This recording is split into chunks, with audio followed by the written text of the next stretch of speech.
Welcome to another deep dive. We're going to be exploring a story you might not be familiar with. It's called the Book of Tobit. Oh, yeah. Part of the Apocrypha, those texts that didn't quite make it into the main biblical canon. Right. But trust me, this one's got adventures, surprising lessons. We're talking family drama, angelic encounters, and some really ancient wisdom. Yeah, it's really fascinating how these apocryphal books kind of offer a unique window into the religious and cultural landscape at the time. Yeah. They give us a different perspective on the beliefs and practices of Jewish people during periods like the Assyrian exile. Okay, so let's set the scene. We meet Tobit, a devout Israelite living in Nineveh, right in the middle of the Assyrian exile. What stands out to you about his character? I think what's really compelling is Tobit's unwavering commitment to Jewish law, even when he's surrounded by a culture that doesn't share his beliefs. Right. I mean, it would have been so easy to assimilate, to blend in, but Tobit holds fast to his faith.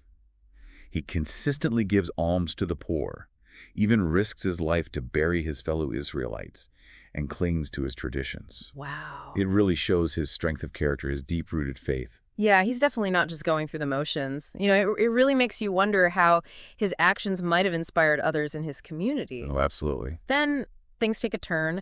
He loses his sight due to we'll just say a very unfortunate incident with bird droppings. Yeah. Yeah. Yeah, it's a bizarre incident for sure. But in literature, blindness often represents a lack of spiritual vision.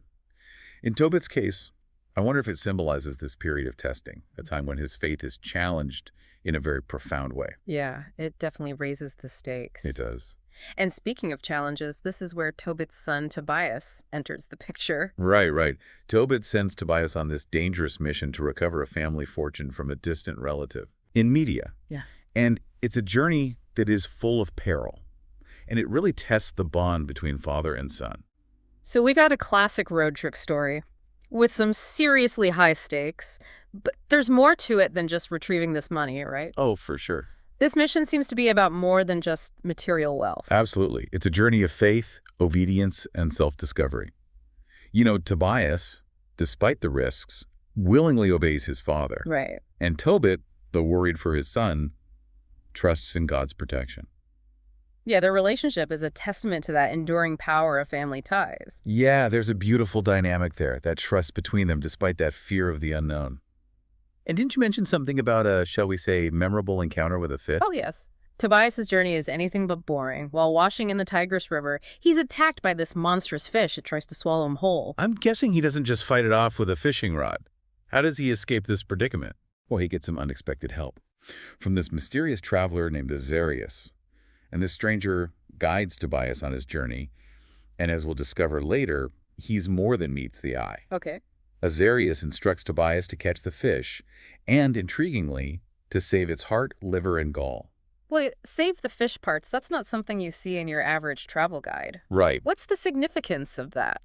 It's fascinating how certain objects take on symbolic meanings in these stories, and the fish parts play a really crucial role later on, highlighting, I think, the belief in the medicinal and even spiritual power of natural elements. Oh, okay.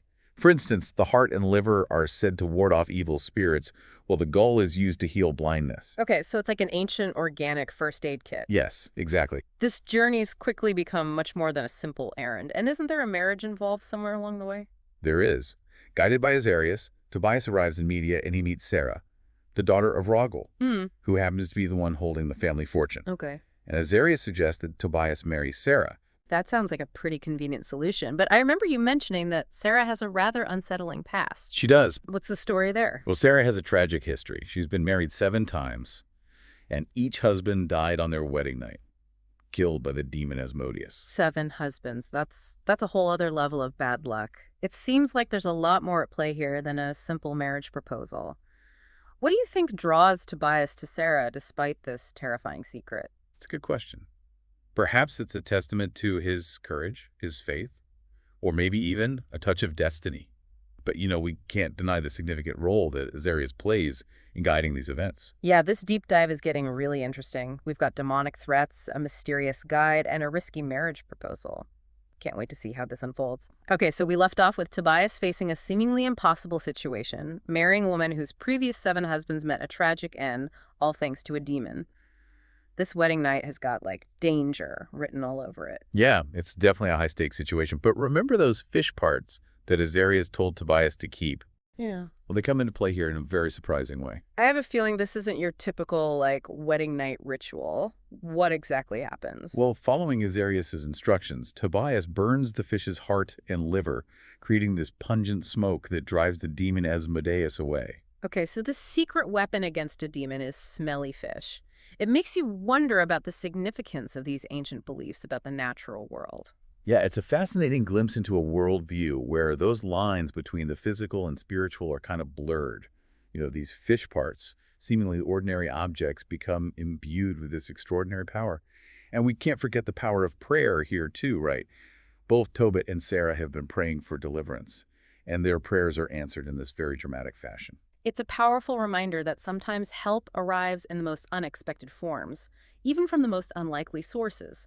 So the demon is vanquished, the wedding can proceed, and we're assuming Tobias survives the night. He does, yeah. With Asmodeus out of the picture, Tobias and Sarah can finally begin their married life. And it's a testament to Tobias's faith and courage that he was willing to face such a terrifying situation. He's definitely proving himself to be his father's son. But the story doesn't end there, does it? What happens next for this, newly married couple? Well, Tobias had made a promise to return to his father, and he's also eager to try and use that fish's gall to cure Tobit's blindness. So after celebrating with Sarah's family, Tobias, Sarah, and Azarias set out for Nineveh, accompanied by half of Raguel's wealth as a generous wedding gift. Oh, wow. It sounds like they're returning home with a lot more than just a new wife. Makes you wonder what kind of impact this newfound wealth might have on Tobit and his family. Yeah, it's an interesting question. Will it change them? Will they remain grounded in their faith despite this sudden prosperity? These are questions that I think the story subtly invites us to consider. The return to Nineveh must have been an emotional one, especially for Tobit and Anna, who have been, anxiously awaiting their son's return. Oh, absolutely. Just imagine the scene. Anna has been fearing the worst, worried that Tobias might have suffered the same fate as Sarah's previous husbands. And then she sees him approaching in the distance, safe and sound. Wow. It's a moment of pure relief and joy. Yeah, I'm getting chills just thinking about it. And then, of course, there's the matter of Tobit's blindness. Do they actually attempt to use the fish's gall for healing? They do. Tobias applies the gall to his father's eyes, and the effect is immediate. Tobit feels this stinging sensation, and then, miraculously, the whiteness that had clouded his vision peels away. He can see again. That's an incredible moment of healing and restoration. It speaks to the power of faith, the strength of family bonds, and perhaps even that, ancient wisdom about the healing properties of nature. Yeah, it's a powerful testament to the transformative nature of hope and belief. Tobit, now able to see his son again, is overcome with gratitude and joy. And this experience really deepens his faith and strengthens his resolve to live a righteous life. It's a beautiful reminder that even in the darkest of times, miracles can happen and hope can be restored. But the story doesn't end there, does it? What happens to Azarias? He's been such a pivotal character throughout this whole journey. Yeah, this is where things take a truly unexpected turn. Before departing, Azarias reveals his true identity to Tobit and Tobias. He's not just a helpful traveler, he's Raphael, one of the 7 archangels who stand before God. Wow. So all this time, they've been traveling with an archangel. It puts a whole new perspective on their journey. Does Raphael offer any explanation for his intervention? He does, yeah. He reveals that he was sent by God to heal Tobit and Sarah, to bring them together, and to guide Tobias on his mission. It was a divine intervention orchestrated from the very beginning. It really makes you wonder about those unseen forces at work in our own lives, those moments where we might be guided or protected without even realizing it. Does Raphael leave them with any parting words of wisdom? He does. Yeah, he emphasizes the importance of praising God, doing good deeds, praying, giving alms, and living a righteous life. It's a really powerful message about the importance of aligning our actions with our faith. Yeah, it's not just about believing in God, but about living in a way that reflects that belief.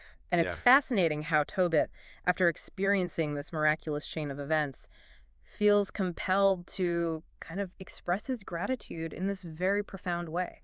You're talking about his prayer of rejoicing, right? Yeah. After witnessing such extraordinary events, he composes this beautiful prayer that reflects his deepened understanding of God's mercy and justice. Yeah. What are some of the key takeaways from Tobit's prayer? What insights does he offer? I think his prayer is a message of hope and restoration. He acknowledges God's power to both punish and forgive, to guide us through trials and lift us up from despair. He encourages his fellow Israelites, scattered in exile, to confess God's greatness and return to him with their whole hearts. It's a powerful reminder that even in the face of adversity, there's always a path back to faith and redemption. And it's not just about individual salvation.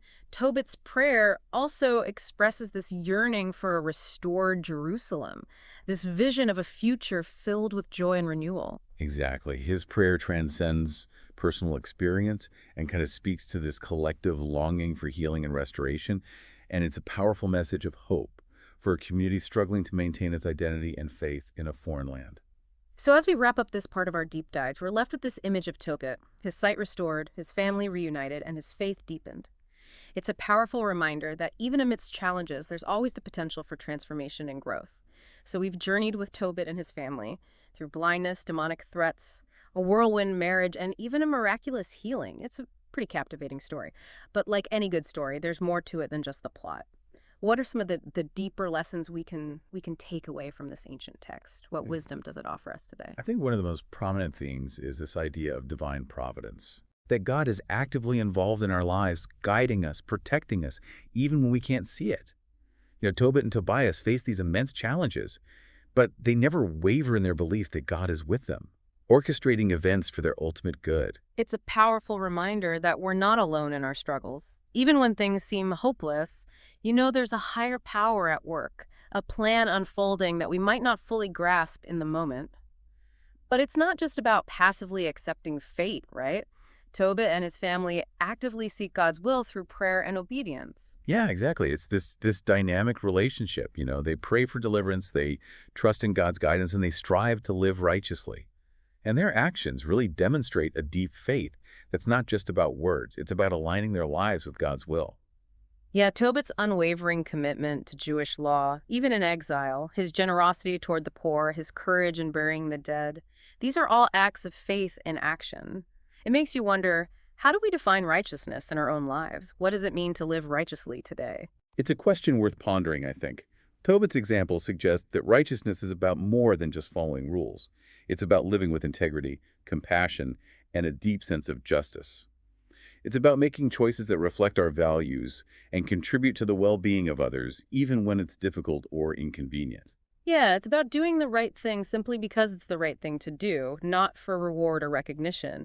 And it's fascinating how Tobit's seemingly small acts of kindness, giving alms, burying the dead, ultimately contribute to his family's deliverance. It's like this ripple effect of goodness. Yeah, I think it speaks to the interconnectedness of our actions and the unexpected ways in which they can impact the world around us.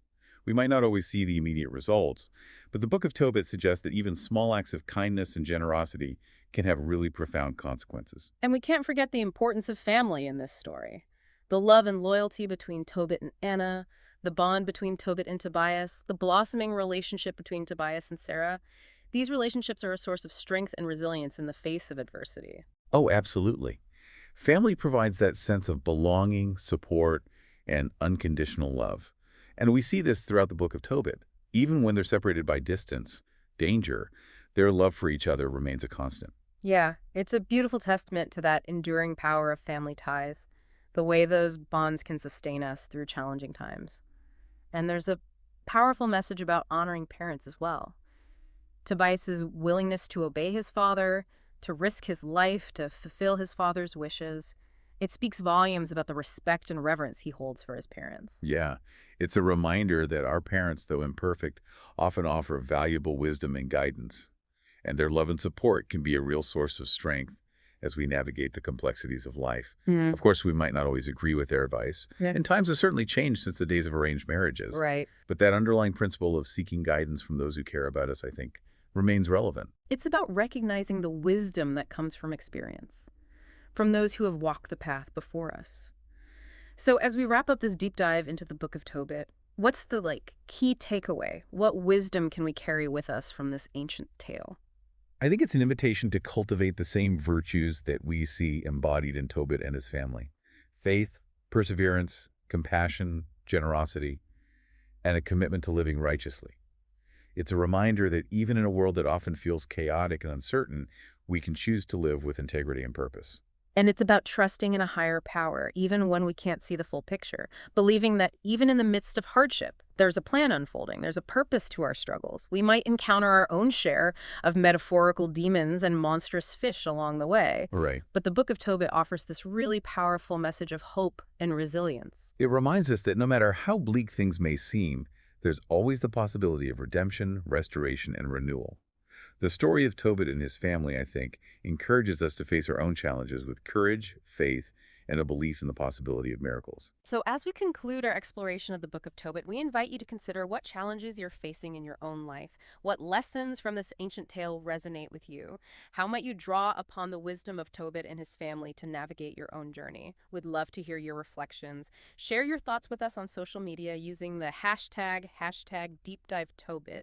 And if you're intrigued by this ancient tale, we encourage you to seek out the Book of Tobit and delve into its rich wisdom for yourself. Until next time, keep exploring, keep questioning, and keep diving deep.